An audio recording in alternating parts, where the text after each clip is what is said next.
insan yang menyesal.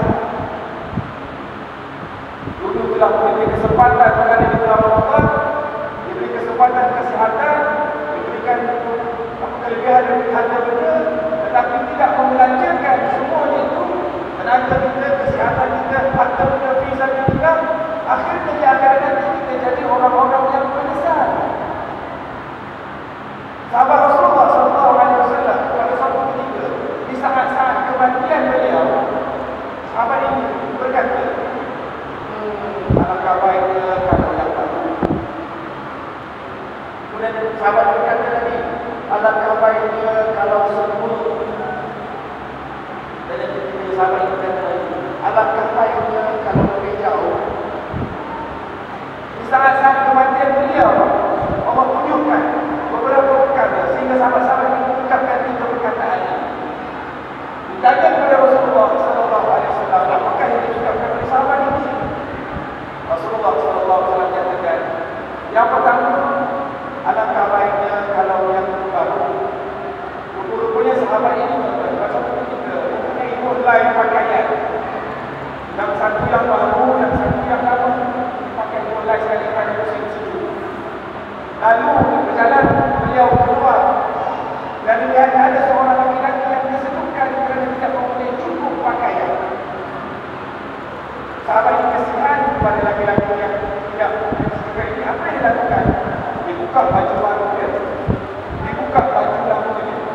Yang lama itu diberikan kepada si laki-laki yang disebutkan dan dipakai semula baju yang baru. Dengan perbuatannya itu, Allah Subhanahu wa taala menunjukkan pahala yang ganjaran di saat kematian.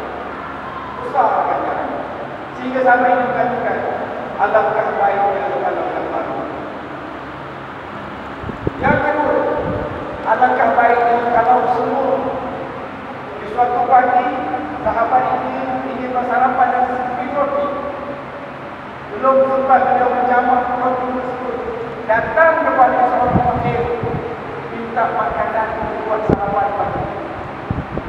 Sahabat yang kasihan kepada si fakir ini, lalu membahagikan roti yang dimiliki itu kepada 2 bahagian. Separuh diberikan kepada si fakir, separuh lagi diberikan untuk sarapannya sendiri.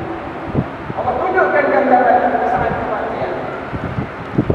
Jika sahabat ini mengatakan, alangkah baiknya kalau sembuh. Dan yang ketiga, Rasulullah SAW mengatakan, sahabat ini mengatakan, alangkah baiknya kalau lebih jauh.